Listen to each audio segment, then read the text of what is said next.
5, 4, 3, 2, 1. Good afternoon and welcome. I'm Jim Eskin, and on behalf of Eskin Fundraising Training, I'd like to welcome you to number 40. I remember when I was 40 years old. No, I don't. And in our series of webinars, and I got to tell you, this topic is something that really excites me. It's first $1 million gifts, because far too often, we talk about major gifts, we talk about leadership gifts, and we talk about principal gifts. And I think the numbers that fill in vary on who you're talking to, how big the organization is, what's the history of the organization. But when you say a first $1 million gift, I think everybody gets it. And okay. I'm going to actually, we have 3 objectives today, and it's to how, 3 starting objectives: how to identify prospects, how to develop the $1 million gift pipeline, and then once you get that $1 million gift, how can you leverage it? It's a pleasure now to bring in a member of our learning community. Stacy Schwartz is Executive Director of the San Antonio Jewish Senior Services. And Stacy, I'd like to ask you 2 questions, okay? Sure. The first one is a surprise, but it shouldn't be a hard one. Tell us, what should the viewing audience know about, I think, what's the nickname, Sajich, but San Antonio Jewish Senior Services. And then when you give us a brief elevator speech about that, what would you want to know about getting $1 million gift at 5 o'clock that you don't know now? Sure. So the first is the acronym for San Antonio Jewish Senior Services is SAGES, very appropriately so. And we work to meet the needs or to address the needs and enrich the quality of life of San Antonio's Jewish seniors. Excuse me. We never ask someone if they're Jewish or not. We know that our constituents are from the Jewish and non-Jewish community, but most are those who are affiliated in some way. Either they work out at the JCC, or they go to an event in the community or whatnot. And during COVID, we've changed our programming to serve more older adults in the community in their private homes, as well as those living in some of the senior living facilities. So we welcome volunteers from the community. We love to partner with other organizations, both in the Jewish and general communities. And I'm really excited to be part of this today. Okay, remember, part B is, what would you like to know about $1 million gifts at 5 o'clock that you don't know now? 3 things I thought of, Jim. One is, I'd like to know more about how to identify $1 million prospects. Okay. Another is, what are some ways to approach someone who we find out through the news or otherwise is making $1 million gift to another nonprofit?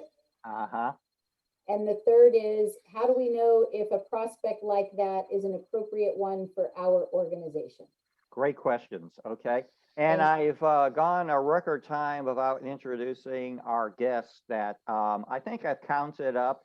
He has been a co-presenter in a live workshop or a webinar now 7 times. So from Clifton Park, New York, it's a pleasure to bring on the president and founder of the Institute for Philanthropic Excellence, Marv Leroy. Marv, what's the weather out there?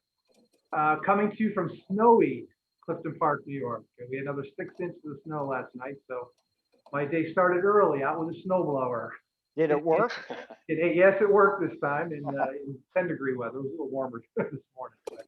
And I'm coming to you not from my Zoom room today, but from my museum, as we call it in the house. We never sit in here, so it's good. Yeah, I'm impressed.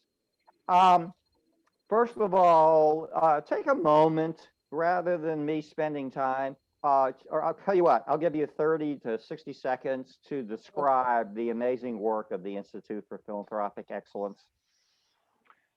Oh my goodness.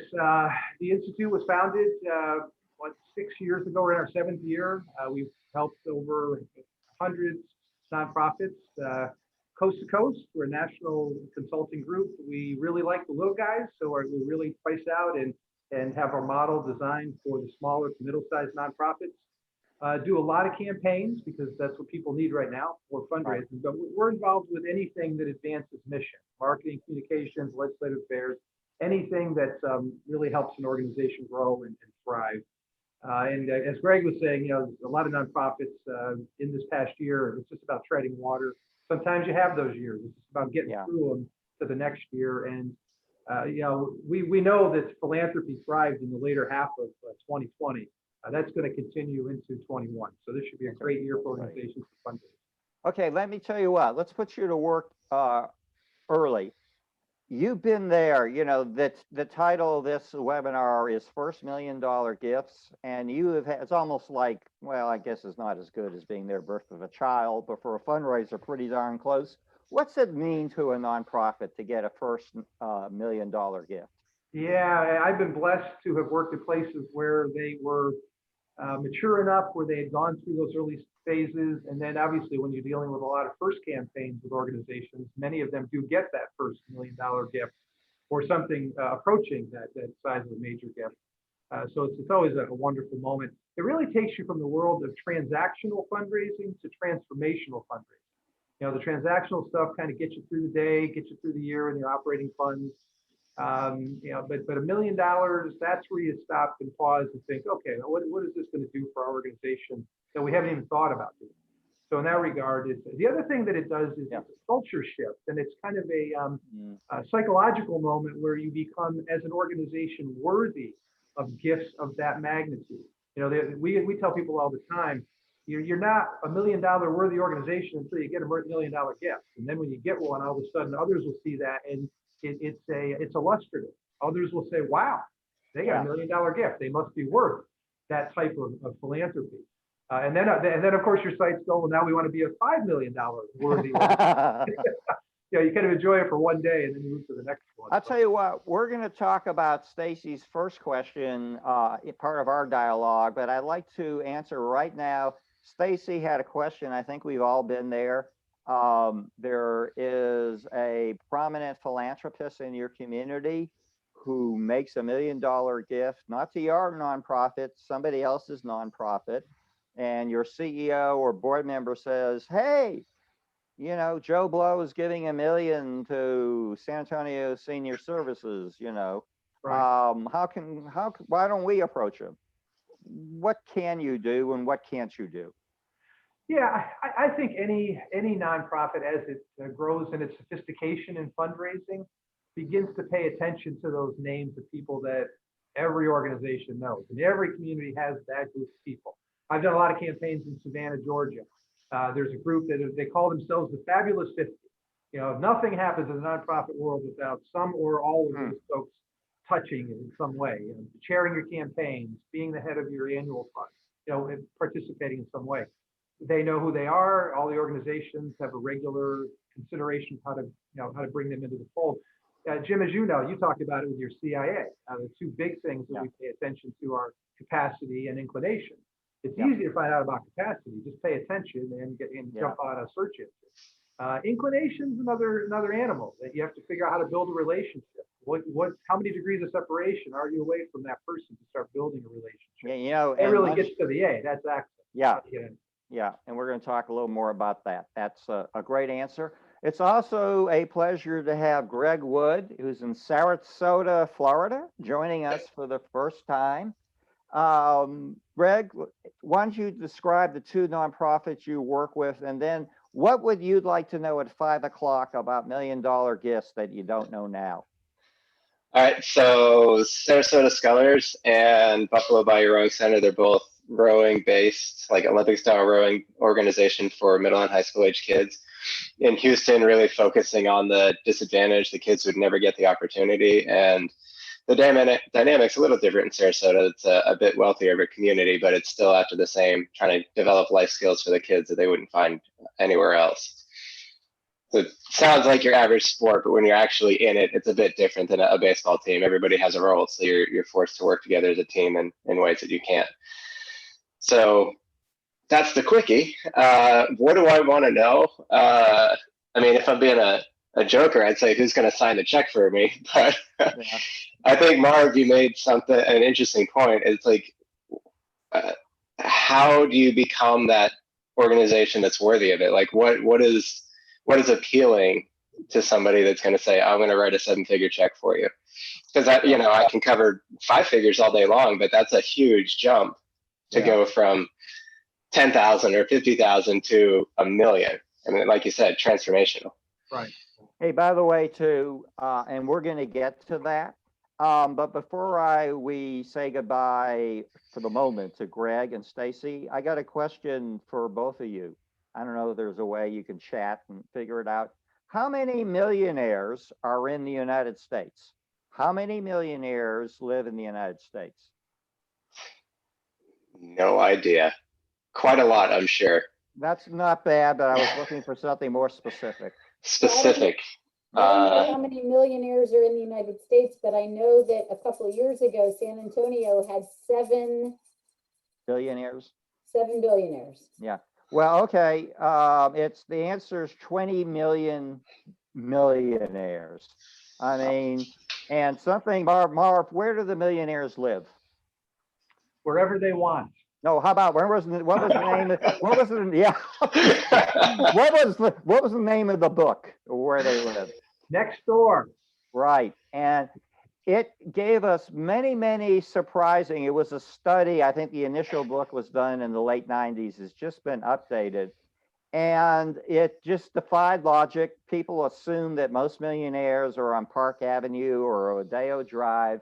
And they said they're on Main Street. You know how they get there? They live below their means. And they are, if you looked at them, if you looked at what they're driving, if you could look at their house, you would be surprised. But they comprise the majority of our millionaires. So we're going to jump ahead. We're proud of the series that we're going to continue. And I want to say everyone should be receiving my monthly newsletter, because that will also put you in the database that get invited to these weekly webinars. And so we're going to send out the slides. And for some reason, if you're not in that database, we'd love to join us. You just click there on that slide. I was proud to write my first book about 1.5 years ago, and it's 82 pages. And I think it's one of the more digestible, friendly ways to introduce fundraising to board members, the volunteers, the senior administrators. I don't have to remind you, this is a challenging time. Executive directors like Stacy aren't any strangers to financial pressure. I mean, Stacy, you're an expert in stretching a nickel into a dime. The problem is now you got to stretch it into a quarter, and she's been doing to that. But here's the good news. I'm going to bring in Marv.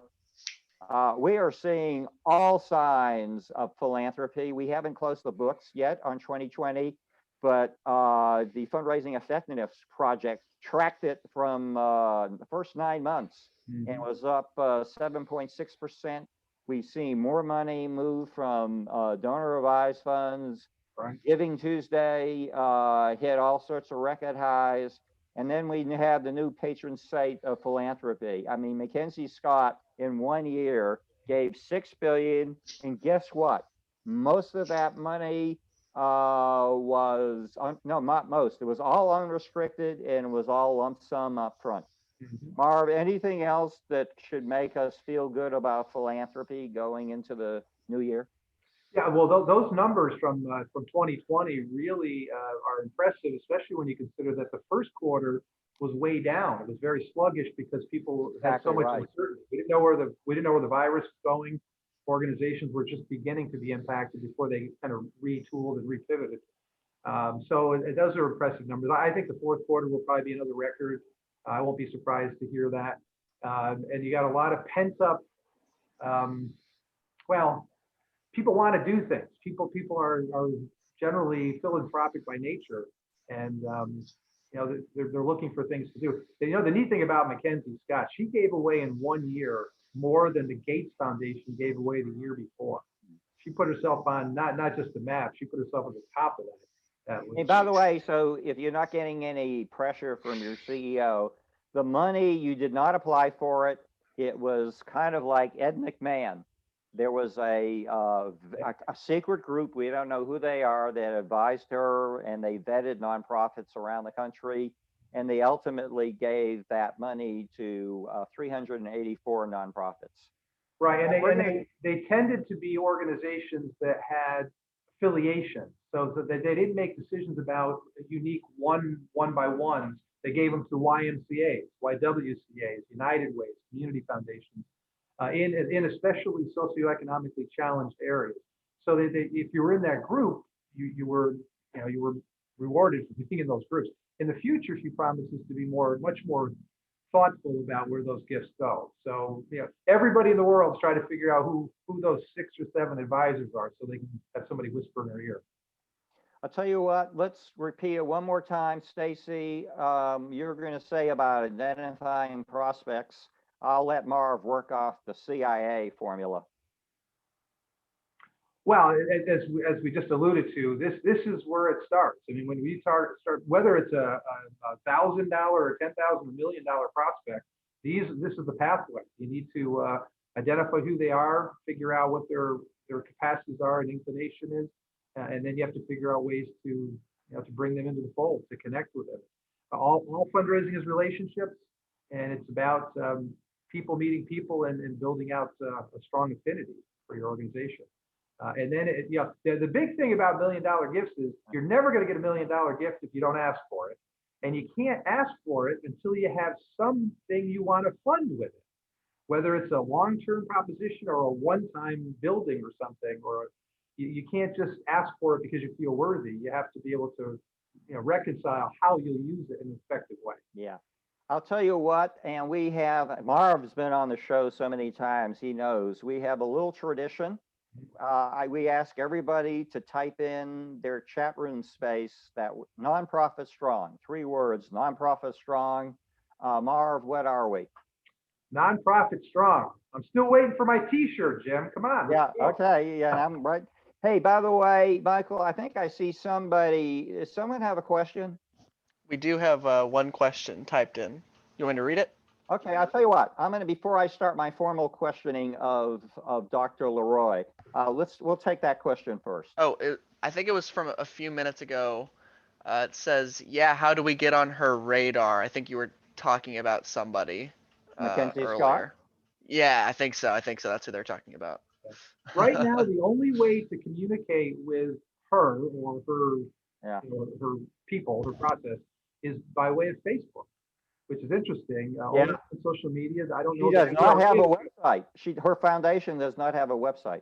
Yeah, so it's very much still evolving because for those of us who have checked out the Facebook site, there's all kinds of really fascinating commentary going on there. People asking for money for their aunt and uncle. Not just nonprofit organizations. So she's got to figure that out. Yeah, Marv, are you ready to start our Q&A? We'll try to answer what we think most of the audience is. Pardon me? Let's do that lightning round. Here we go. Hey, it's going to be more or less than a lightning round. With very few exceptions, and of course, Mackenzie Scott is probably the most noteworthy of that. Donors don't start with $1 million gifts. They just don't. They kick the tires and they start with a smaller gift. Can you talk a little about that process? Yeah, well, and that's usually we bring people, up the ladder. You start off with some more modest connection to your organization. People start from wherever they are. I mean, even that person who responds to a direct mail piece automatically gets put on the next list. That $25 or $50 or $100 donor is handed off to somebody else who's going to pay more attention to them, and you begin hopefully a lifelong relationship where you kind of take them up the ladder, up the rungs.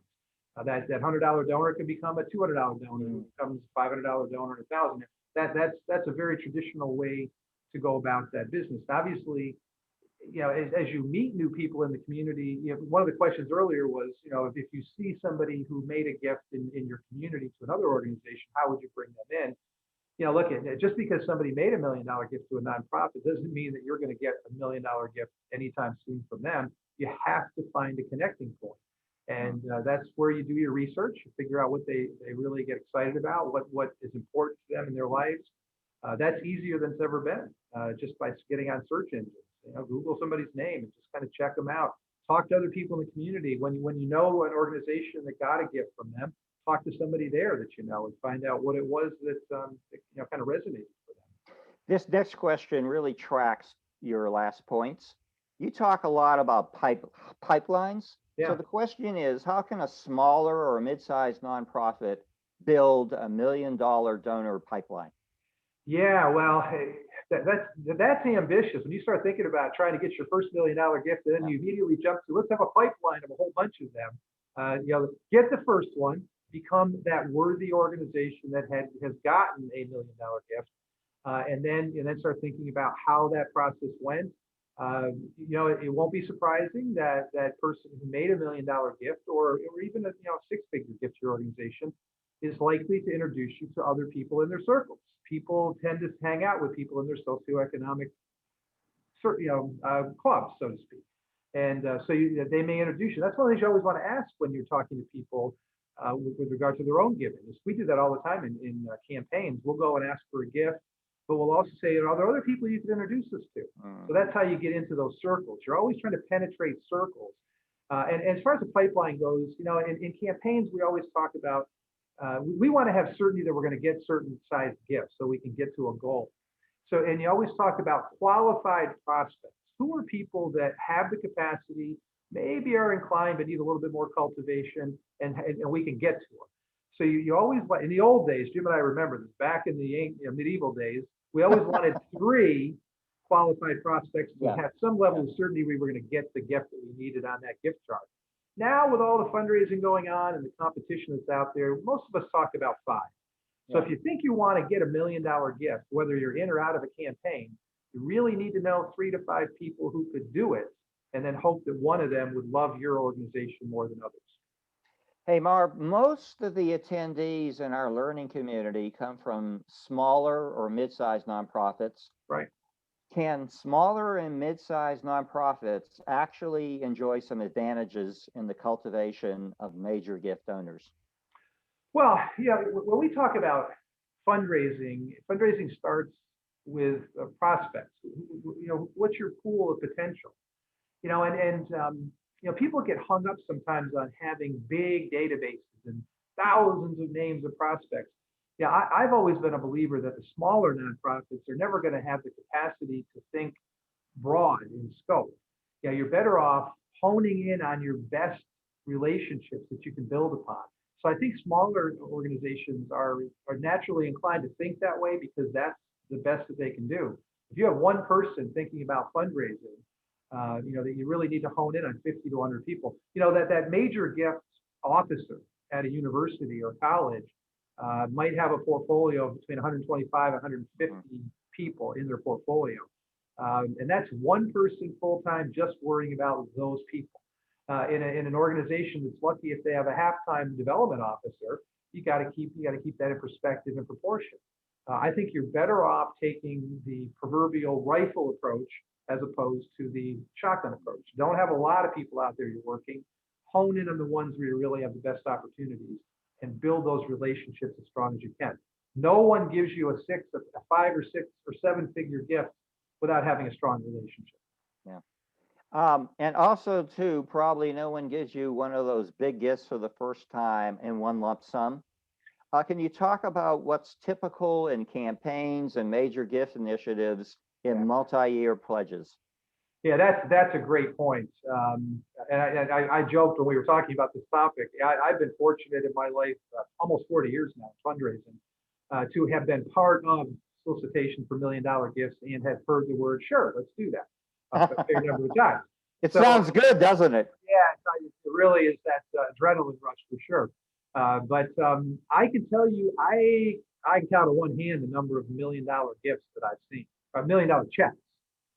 So that's the other thing. If you're going to be in the game where you want to get larger gifts, you really need to have a pledge program. You need to have the software and all the technology to support reminders and tracking and recording of those gifts.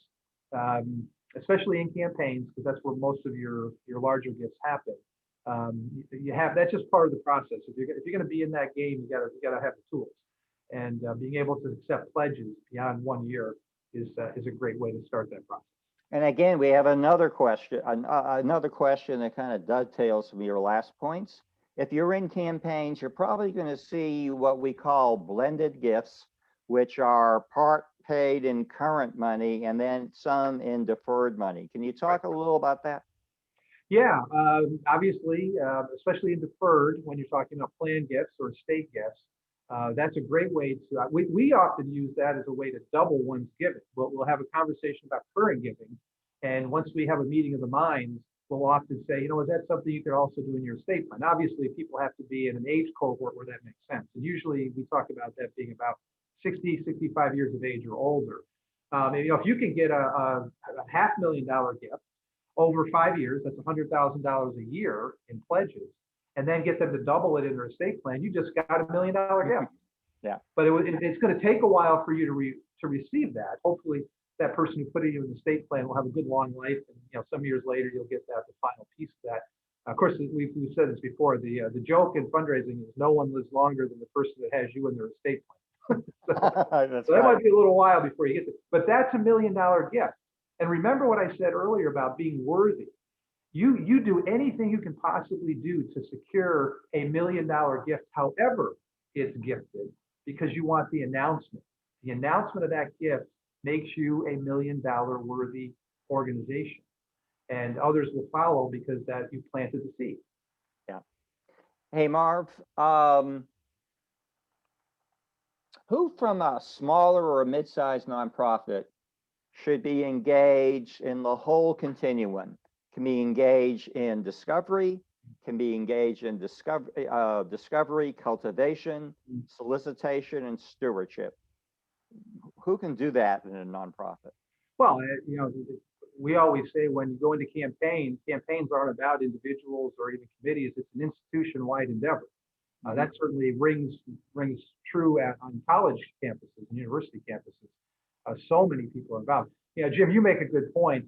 You like the 7 thank yous, I believe it is. Yeah, 7X. Yeah. I talk about the number of zeros in the gift, so it's 6 or 7. Yeah. All of those people who you could think of who would logically say thank you if you got the gift probably ought to have some role to play in the process of securing it. You know, your program director who's talking about where the money's going to be spent, your president of your board, you know, certainly your development person, your CEO. All of these people, and it should be known to that person if you're gonna have that level of trust and that level of engagement that you really need to have to talk about that size of gift. The other thing is, don't always assume that a person who's going to make a gift of this size is going to give to just one thing. You know, many times we go in, especially in campaigns, with comprehensive asks, which, by the way, always includes an annual fund component to protect your operating fund. So that $1 million gift might be carved out into. We usually ask for about 10%, 10% of the annual fund, and then maybe 2 or 3 initiatives that they get excited about wanting to fund. Yeah, that's great. Hey, how important have you found naming rights in getting big gifts? Yeah, you know, it's interesting. I've met a fair number of people who have said, I don't even want any recognition like that. But that, just because they may take a pass on it, just the fact that you have that and you care about, you know, really recognizing and thanking people at that level is impressive to everybody, whether you ultimately put their name on something or not. I think it's critically important. I think even at the lower levels in your annual fund, where $1,000 might be a significant commitment to an annual fund, you need to have giving clubs. You want to create a belongingness, even in your estate plan gifts. If somebody's going to put you in their will, we don't want them to just do that and not have a relationship with you. You want to create a legacy society or a plan giving society so that you can build a relationship. And what you're always trying to do with those futuristic gifts, those estate gifts, is turn them into current gifts. As people get older, sometimes they begin to realize they don't have to wait until they pass and the gift matures. They can start giving you some of that money while they're still around and can be at the thank you ceremony instead of their other family members being. Marv, what are we learning about the solicitation of major gifts virtually, which probably means like Zoom or some form of video conferencing? Right. Well, and I think this has come up in a couple of other sessions that you and I have done and others have done. I am still amazed at what we're getting away with. I just think that people accepted that this is as personal as we can get often. And especially, there aren't that many young people. Mackenzie Scott is unique in so many ways, but one of the biggest ways is she's a fairly young woman at this point. Most I don't people are think she's making 50. She's not even 50 yet. Yeah, I think, yeah. So most people are making these gifts. These are capstone gifts. These are legacy gifts. Often. And that's not to say that, there aren't philanthropists out there. You certainly have somebody like Harvey Najm in your backyard who's getting many, many $1 million and up gifts. And that's who he is. But a lot of times in your, your portfolio of prospects, you only have a handful of people who can do this once in their lives. And you want to position yourself to be be ready to do that and have that conversation with them. So anyway, I don't got any more about it. Okay. Hey, what's the typical cultivation period for a first $1 million gift? Well, the old adage was always to take someone from no relationship to a position where you would have comfort and confidence and then that trust level built up, to have the audacity to ask them for a 6 or 7 figure gift. It usually takes about 16 to 18 months. But most of us we don't start from zero. Most of us have some level of a relationship with those people who would likely qualify as having the capacity to do that. So, it takes a little while. And with Mackenzie Scott, all you need to do is find a way to get it in her head that she wants to give it to you, and then she might just do it. But she's the exception, the great exception to that rule. You really need to know these people and bring them into your organization. And by the way, Marv, I wanted to take this opportunity. We have a standing offer out to Mackenzie. Anytime she wants to call in, me, Marv, whoever's going to shut up, and we'll give her our undivided attention. That goes for today and next Wednesday and all the Wednesdays after that. Yeah, I have about 16 nonprofits who would love for me to have a conversation with. Hey, a nonprofit has identified and cultivated $1 million donor. How do you suggest they prepare for that solicitation, particularly if they've never had $1 million gift before? Yeah. I think those of us who've been in the game long enough, we realize that the solicitation just becomes an extension of a process, and it becomes a very natural, next obvious thing that you're going to do. Often, people who we have this level of relationship with ask us. They start that conversation. Jim, what can I do for you? What's the next big thing on your radar screen? How can I be a part of it? Many of these folks who make larger gifts, you're not likely to be it might be your first $1 million gift, but it probably isn't there. Yeah. So, they learn from them, watch the cues. It's all about relationships. They've got and comfort. You have to bring them along. And where are you going to find those people? They're probably already connected to you in some way. Campaigns or $1 million gifts are often associated with campaigns. Mm-hmm. And can you tell us about the campaign gift table? Or gift charts. What you're essentially doing is it's a mathematical equation. It's not a perfect science. So you're looking at prospects and what your capacities are with the folks who are on your list. But in general, what you do is you determine how many gifts of certain sizes you need to get to a determined goal, predetermined goal.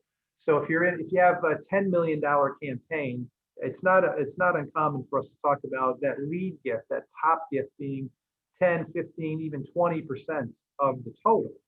So if you're going to do $10 million campaign, you're going to need $1 million gift, or you're not going to get to the 10 million with any certainty. And we want to have some level of predictability. So now you know how many gifts you need in those categories. Now you know how many prospects you need, because we've already said you need 3 to 5 prospects, depending upon how strong your relationships are. And typically, every campaign, whether it's $1 million or 100 million, rises and falls on 50 critical gifts. That's it. So what do you really need? You need 150 to 250 prospects to get to that goal that you need to pursue. Yeah. Hey, what do you think of challenge gifts? Love them. I mean, yeah, I think people respond to them. You know, and there used to be when in the government grant world, it used to be that you could get government grants and then they would leave a small portion of the total for you to raise locally. Private foundations started following along those paths. And it used to be that they used their giving to inspire other philanthropy. Now, many of those private foundations, community foundations, government agencies, they want you to raise X number of dollars to prove that you can do it before they'll even have the conversation. So that's kind of a matching component. But a pure match where somebody just comes to you and says, you know, I want to give you, you know, $500,000, but I want to do it. You've got to raise $1 or $2 for every dollar that I give you. Yeah. Hey, this question is totally unfair. That's why I'm going to ask it. Broadly speaking, what type of assets and liquidity do you expect to find in someone who can make $1 million gift?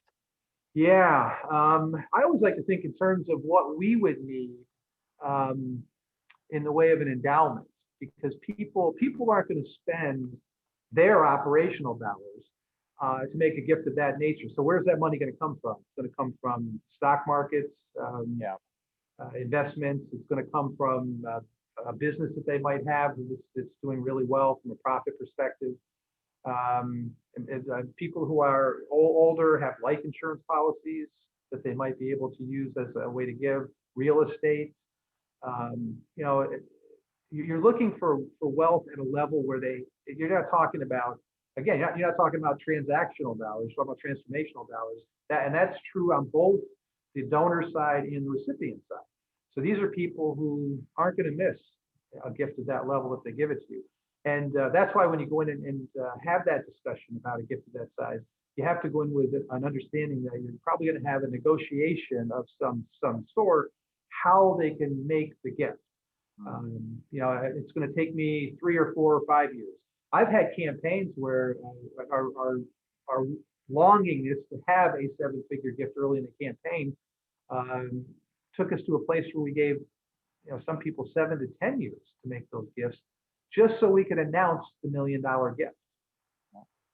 I'll tell you, how's this, Marv? I had at my middle job, I had $1 million donor who was, we were that picky. We gave her 10 years. Okay. That's not unusual. That is unusual. But guess what else? She called me, Jim, I want you to send me 10 envelopes with 10 forever stamps on it. And she did, and I did, and we got the $1 million after 10 years. Yeah.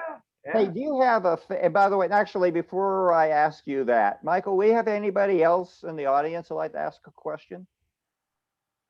Yes, we have one person. We have Michael raising his hand. Do you want me to bring him in? Yes, Michael, welcome. All right, let me promote him to panelist, and then I'll need you to I know Michael yourself. Davis. Hey, Michael. Michael, he's a former colleague and a friend. Where is he? He's a panelist now. I don't see a microphone next to Michael, his can we turn profile, so he might not be able to ask the question. Oh, and by the way, there are 5 Olympic medals in his family, Marv. Wow. 3 gold and 2 silver. Very good. Yeah. So Michael, will on that alone, we'll give you the podium. If he can't do it, does he want to type it in? You can type it in, sure. Looks like, are you still muted, Michael? I guess you guys can keep going, and then if he jumps on the video, going. Yeah. And we'll have. Hey, Marv, do you have a favorite story or two about a small nonprofit that obtained that first $1 million gift? Oh, good. Yeah, sure. I'm working with an organization out in Salt Lake City. They're an international relief organization working on alleviating extreme poverty. First ever campaign, pretty modest philanthropic programs. They do a lot of transactional monies. They have a very robust annual fund. Do an expedition program where they make monies by taking people to the countries, which obviously is a great win-win in so many ways. Many of those people who go on those expeditions become larger donors because they've experienced firsthand what what's going on in those countries. And they, in their first year of a campaign, have now received $3 million gifts. And the story about it is I think 2 of those individuals have been on expeditions. So that's really, bring them into your family, really, show them what you're doing and the impact you're making. And that kind of brings them along in their giving as well. Let's see if we found a way to bring Mike Davis, or Mike, do you need a little more time?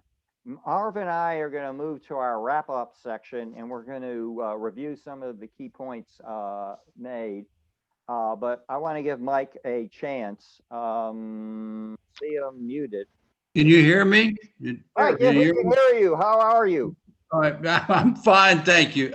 My question is, Marv, and I've had some luck with mainly business contacts who want to make gifts, through stocks and et cetera. And so how does one kind of continue that? Because it's kind of it's once they get started and they have an affiliation with your bank program, which takes care of all the finances of the nonprofit, they can transfer stocks all day long, and I'm cut out as the middle person. They just do it directly. Yeah, when we talked about the tools earlier, we talked about pledges and the ability to process. But you're absolutely right. One of the elements of getting larger gifts, because they often come through electronic transfers, whether it's a stock that's been gifted or just money from a portfolio. You have to have an ability to do that within your banking and your gift receiving process. It's not an onerous thing to put in place. You just have to be prepared and have somebody to watch over it and steward it for you. Hey, Mike, in the pursuit of full transparency, you said when you had the luck to get some of these gifts, I know you, when you got those gifts, luck had nothing to do with it. My mother used to say, Jim, you make your own luck. Yeah. You make your own luck. Yeah, okay. And Marvin, are there any other questions? And if not, Marv and I are going to sum up here, but we're doing great on time. We always do, Jim. I don't see any questions. I thought wouldn't I be walking in the door at this point? I was so worried. Okay, go ahead, Michael. I'm sorry. Oh, sorry. I was just gonna say I don't see any other questions right now. So if anyone in the audience has them, go ahead and raise your hand now or type them in the Q&A so that we can get those before we sign off. Oh, we got one person just raised their hand. It's Matt. Let me bring him in. Okay, Matt. We like Matts. All right.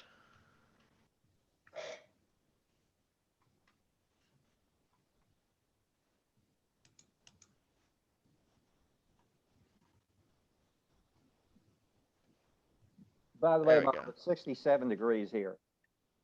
Yeah. All right, Matt. Hope you have your fan on. Yeah. Hey, Matt. Hey, Marv. Oh, Matt, sure. Let's see you. Good to see you, my friend. I love your comment about Zoom. Uh-huh. And, in today's world, we're doing more and more with Zoom. And I can see your point about older people wanting to have personal contact. What should people do to provide personal contact to people? Yeah, that's a good. And I think I got off track when Jim asked that earlier. What we're doing right now with electronic communications in the world of fundraising and solicitation. Yeah. A year ago, I have to actually say more than a year ago, because here we are a year into this virus. But in 2019 would have been considered heresy. You would never have solicited somebody for a gift of this size online, like this on the screen. I've been participant in asks of millions of dollars regularly over the last 12 months, and one gift was as large as $20 million. One proposal that was put in front of somebody. It's a little tricky because you still have to deliver materials. So if you're in a campaign, you'll have a case statement. So you have to get that in their hands in advance so that they can be prepped. You don't want to use your whole 45 minutes to an hour talking about the pieces of a campaign. You want to be able to get to their discussion about what you'd like them to do.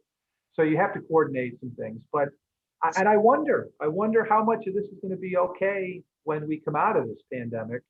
and people start expecting us to show up and be in the I think those are questions yet to be answered. And by the way, he won't brag on himself, but Matt is one of the most best LinkedIn experts on the planet.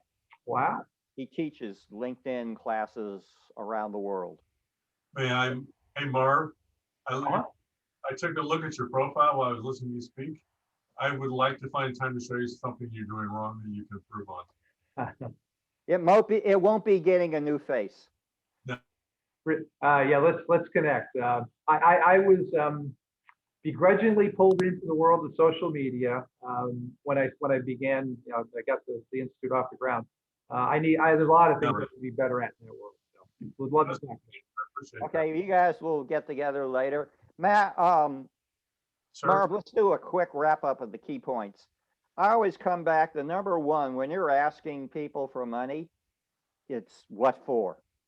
And that project, I'd like it's got to be a wow, right? You talk a little how a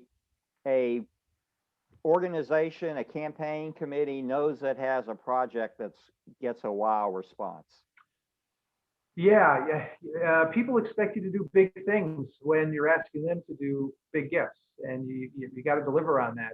And then you have to be able to do it in a way where you can verify and justify being the steward of those kinds of monies.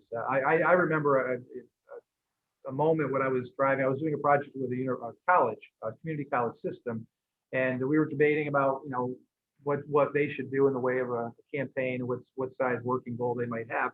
And we were talking 20, 25 million. The largest campaign they'd ever done in the whole system was 10 million. And I'm driving along a highway in the state. I'm not going to give away the state because I don't want to throw anybody under the bus.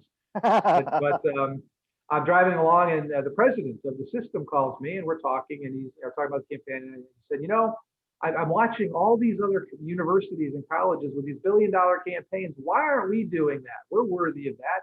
I'd like to do 200 million, not 20 million. Yeah. And I drove off the road. I kind of got my bearings about it. I said, you know what? Give me a day. Let me put some things together. And we did. We mapped out a strategy where over 3 successive campaigns, about a 10 to 12 year period, we could raise, upwards of $200 million, including all of their annual fund dollars over that period.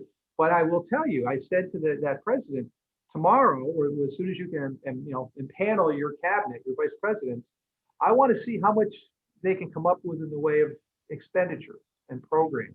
How would they spend that money? Because he was saying, we'll just spend it on endowed professorships. Well, most of your big universities don't have that kind of money in their endowed professorships. That's not a common thing for donors to give to. They need to know that it's going to be concrete and impacts. We met with the vice presidents, and they couldn't even get past 150 million because organizations, especially smaller ones, need permission to dream, need permission to do something extraordinary, which leads to beginning to ask for larger gifts. I've always said about the little guys, they've learned to do so much, so well for so long with so little, they don't think about doing it any other way. Yeah. Give yourself permission to think beyond it. And also, too, recognize that you actually have a tactical advantage. You're a small nonprofit. $1 million could literally move your earth. And Marv likes to say transformational. Right. At some of the very large Ivy League, major medical centers, I mean, sure, $1 million is a great gift, but it's gotten probably every day or every week.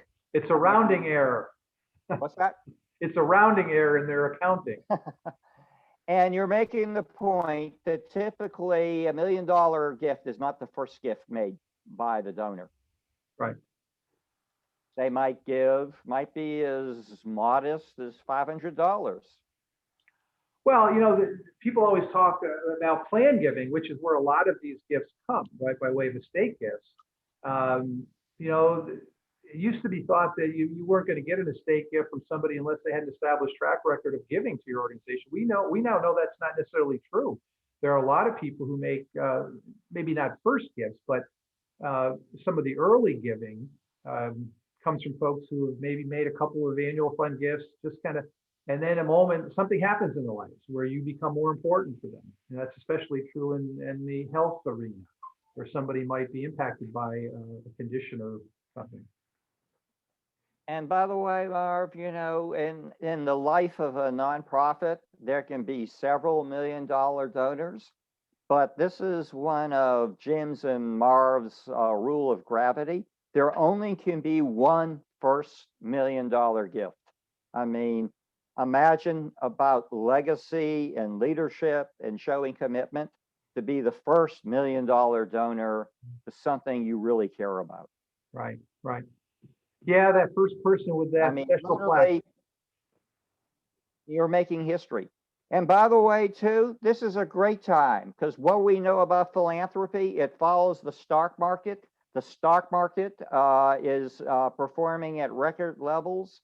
And also the tax incentives have never been better. They were improved in 2020 and they've been extended in 2021, where everyone gets, under the line deduction, but it used to be 60% of your gross estimated income, and now you can deduct 100%. It really, Uncle Sam is smiling on big donors. Mm-hmm. Absolutely. And by the way, when I hear the word relationship, I watched this movie once and I heard a relationship is something you have until something better comes along. And so we in the fundraising business, and if you want $1 million gift, you're not looking for relationships, you're looking for friendships. You're looking at how can I help you? And believe me, people who make $1 million gifts, they sometimes need help, and they can love chocolate chip cookies just like Marvin and I do. But think friendships, not relationships. And again, Marv, you were talking pledge periods can easily be what, 3 to 5 years? It used to be the 5-year pledge period came from the old school was 5 years in campaign, 5 years out. And you were out for 5 years to rest and to kind of stay away from that fatigue issue, but it was also to let people finish their pledges. So that's kind of where the 5 came from. We have anywhere from 3 to 5 years in most campaigns. Yeah.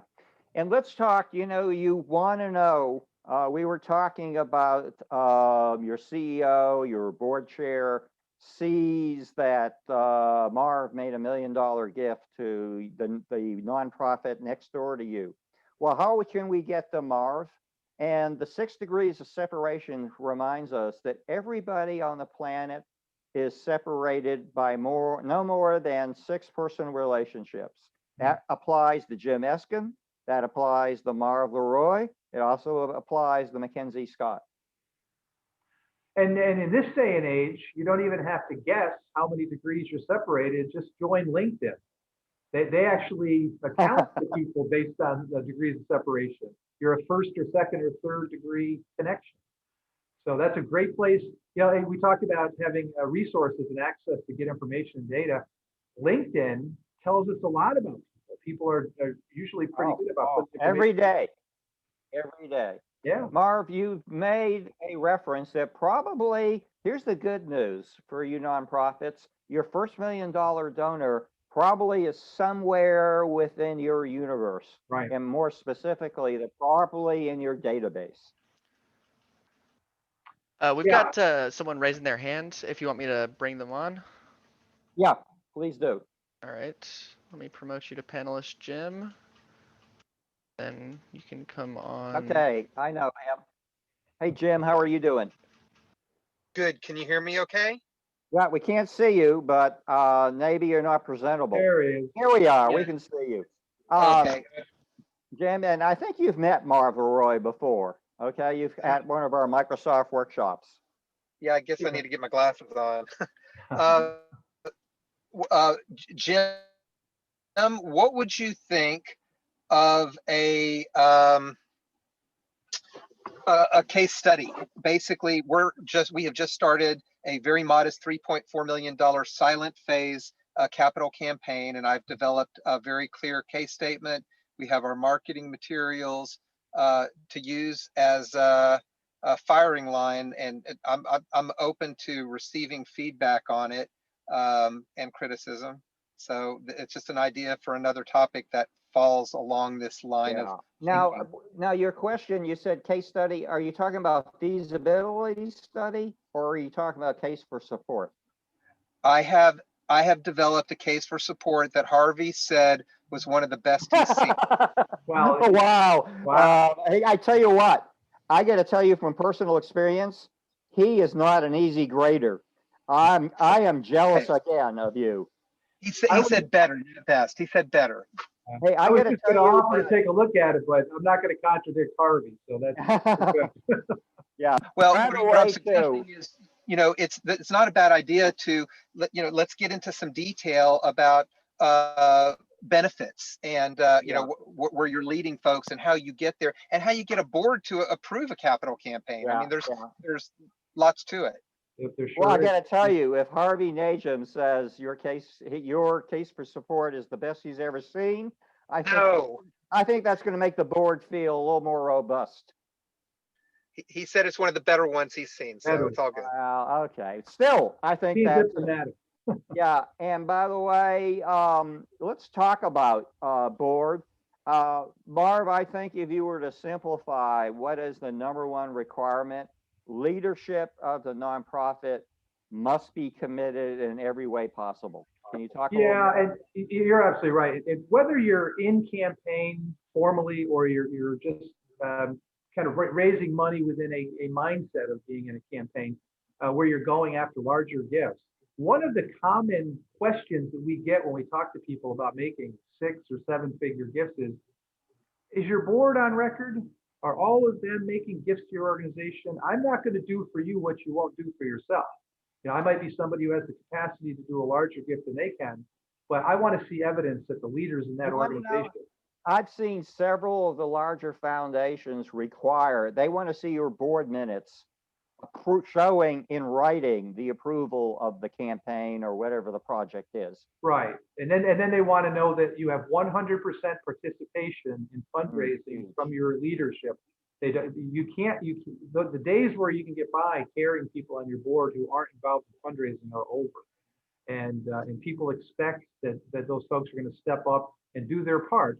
They don't care necessarily how much the gifts are, just that they are on record with gifts in support of the organization that they're serving. And to be honest, I don't even have a conversation about board membership with somebody unless they understand that the charity that I'm talking about needs to be one of their top 3 in their giving, or I don't want them on my board. Yeah, that's a good way of putting it. By the way, Michael, we're closing up here. Do we have time for anybody else have a question? If not, Jim. We had one question that was written in. Okay. This one was from Greg. He asked, what's the smallest organization budget-wise that you know of that has received $1 million gift? That's for the Well, that right there, it speaks to what we were saying earlier about having enough of a justification for why you need $1 million gift. An organization that's running on $250,000 budget isn't going to get $1 million gift because unless you're talking about elevating your stature in the community, doing more programs, more services, people give to organizations to see their money do something extraordinary. So you're not even in this discussion unless you have an ability to spend that money in an impacting way. Now, that doesn't mean that an organization who's 250, 300, even up to $500,000 couldn't get $1 million gift. You just have to demonstrate how you would spend that money over a series of years. Perhaps you're trying to expand the size of your budget, and you might want to go from 250 to $500,000, and you've got it scheduled, and their gift would help you get to that next level in your evolution. By the way, Marv and I always give a money back guarantee. Okay, folks, everyone listening, your chances of getting the gift go way up when you ask. I was so impressed on the inauguration day by the 22-year-old poet, Amanda Gorman, who presented The Hill We Climb. And that, I think that's the work that we do in nonprofits, the hill we climb. Sometimes it's steep, but we're not scared. And I love the way she closed that. She was 22. The youngest poet to perform at an inaugural before was 44. usually it goes to a more senior person. And I think she captured the moment, and she ended, there's always light if we're brave enough to see it and we're only brave enough to be it. And that's where we are in nonprofits. We have dreams. I want to thank my friend and colleague, Marv Leroy, who's president and founder of the Institute for Philanthropic Excellence, and who, I don't know, plowed 6 or 8 inches of snow this morning. Maybe you'll have it easier. I want to thank Michael Argent of another very smooth show. We're going to try something. Raise your hand if you'd like to. We're going to, now, Michael, the way we would do it, we'll give you a separate link, right? If any attendees would like to stay on for like 10 or 15 minutes and just chat among themselves, we're going to give you that, but we would have to give you Michael, help me with the mechanics here. You would put a link in the chat space and they can Sure. click on So yeah, so what I'm gonna do is I just posted in the chat, everyone, all the attendees, you guys should be able to see it. There's a Zoom link to just a regular call where you can all turn on your cameras and your microphones and chat amongst each other. And there's also a code. So before you click the link, be sure that you copy the code down so that you can actually get into the call. And it's just going to be, like Jim said, a little 10 to 20 minute mixer for everyone to talk to each other and do some networking. So if you're interested in that, copy the code down and then you can click the link when this call is over, or before the call is over, rather. It should take you to a new call. Okay. And let me thank you, Marv, and we'll be talking soon. Michael, another smooth. And the plan is probably about an hour or so, we'll have the tape of this. Right. Okay. Great. Okay. So Marv, stay warm.